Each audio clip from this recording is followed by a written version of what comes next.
Hola, bienvenidos. Mi nombre es José Manuel López García. Pensamiento helenístico. En este vídeo ofrezco algunos comentarios o reflexiones sobre el desarrollo de la ciencia y del pensamiento en el mundo helenístico.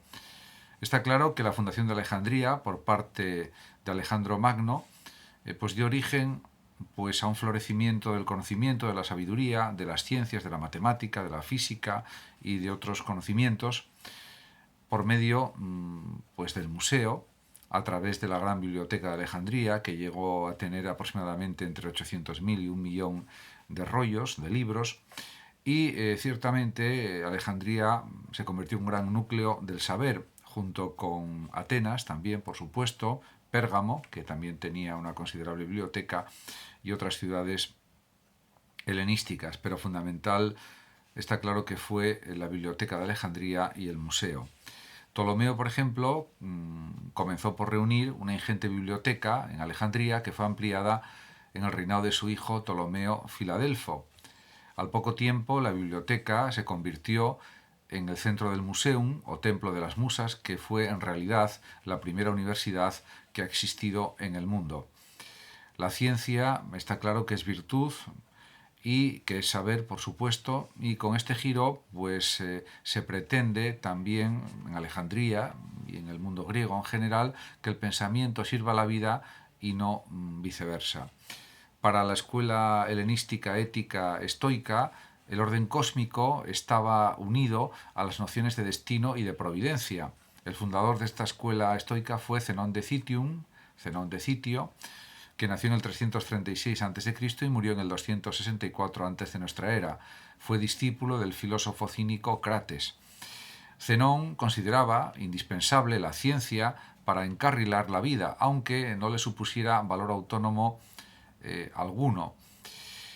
En esto, pues yo creo que estaba equivocado porque efectivamente las propias ciencias, la física, la matemática y otras ciencias o conocimientos pues son esenciales para el progreso humano en todos los sentidos. En relación con los estoicos, consideraban que era adecuado llegar a la sabiduría y que la entendían como la ciencia de las cosas divinas y humanas. Epicuro, en cambio, fue el creador del epicureísmo, pues una escuela helenística ética griega.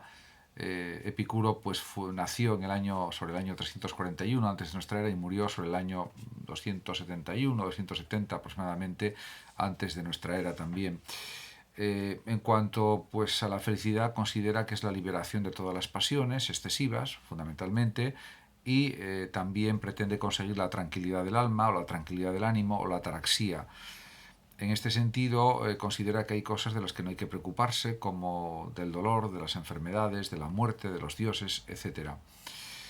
Para los epicúreos, el valor de la filosofía era simplemente experimental. Se trata de disfrutar de la vida con moderación, sin excesos.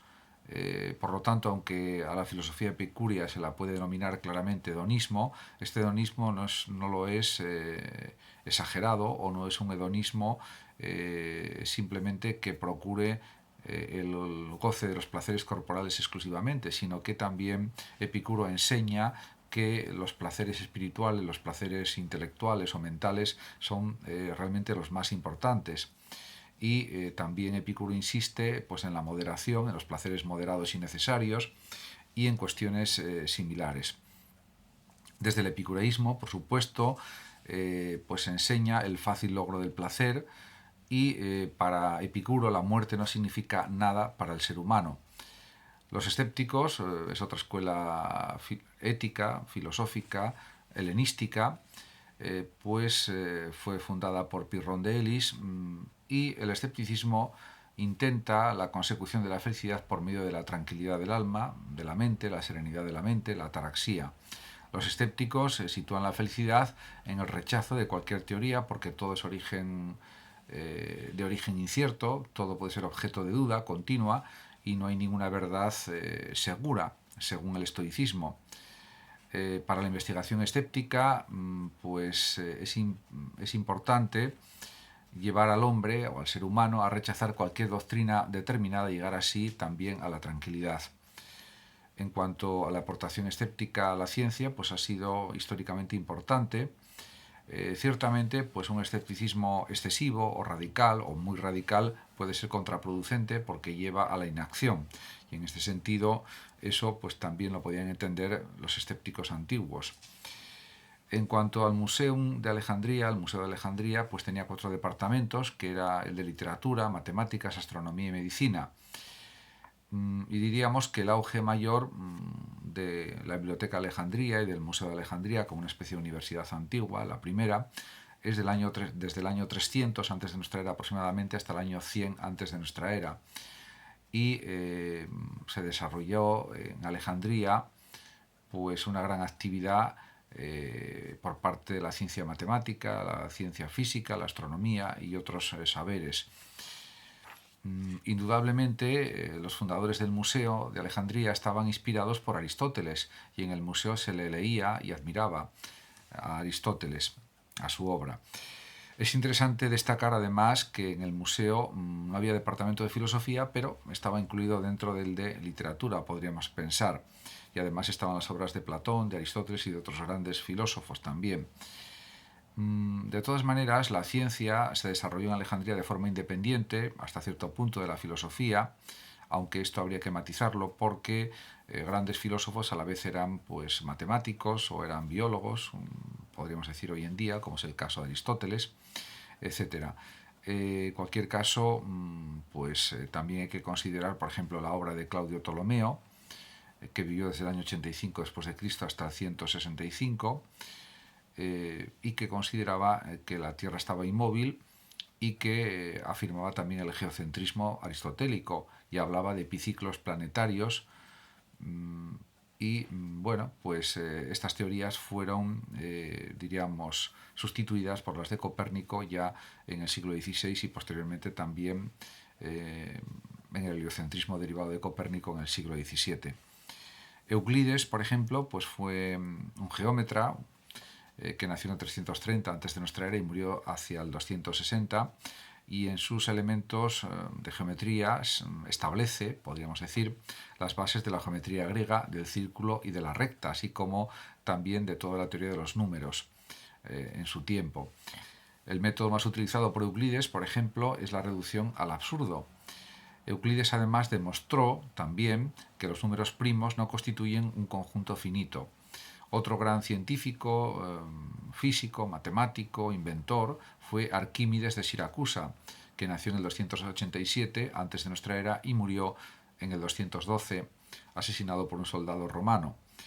Descubrió, entre otras cosas, la fórmula por la que se halla el volumen y la superficie de una esfera. También realizó investigaciones profundas sobre cuestiones de hidrostática, densidad, etc. También fue un gran inventor. Arquímedes diseñó un aparato, la hélice arquimédica. También elaboró, desarrolló, inventó catapultas de defensa y otros aparatos militares que dieron un gran resultado también en las guerras. Por otra parte, Apolonio de Pérgamo, que vivió hacia el 220 antes de nuestra era, centró su estudio, su investigación principal en las secciones cónicas. Se ha sospechado además que Apolonio desarrolló métodos de geometría analítica y se puede decir que los métodos de Apolonio no volvieron a ser utilizados hasta el siglo XVII, cuando Descartes y Fermat los rescataron del olvido.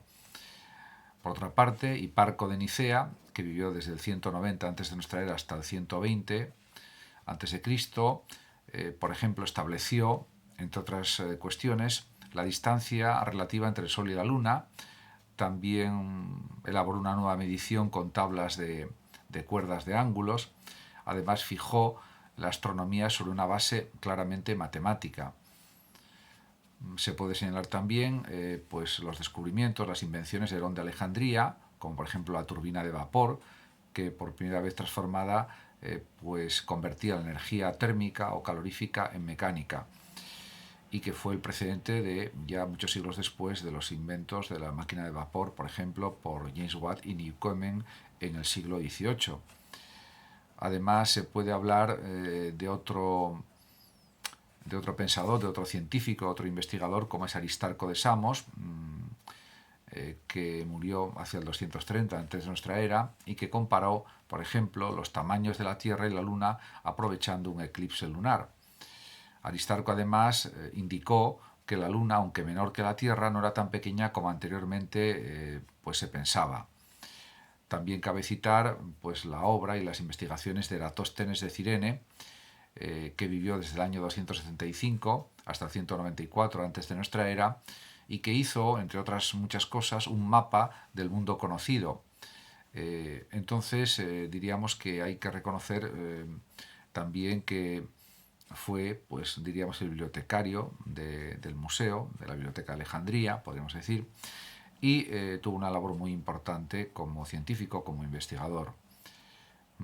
Por otra parte, cabe hablar también de un gran médico romano, Galeno, que vivió desde el 129 hasta el 190 después de Cristo aproximadamente, y que consideró ya que la inteligencia está en el cerebro de una forma acertada, y también habló de que el origen del sistema venoso está en el hígado, entre otras muchas cuestiones. Escribió tratados médicos, etcétera, y fue un estudioso de la medicina muy importante, un gran médico además. Muchísimas gracias a todos por su atención y hasta mi próximo vídeo. Saludos como siempre a los oyentes de Radio Sofando de México, y por último decir que los que lo deseen pueden compartir este vídeo en sus redes sociales, darle like o suscribirse a mi canal de YouTube. Hasta siempre.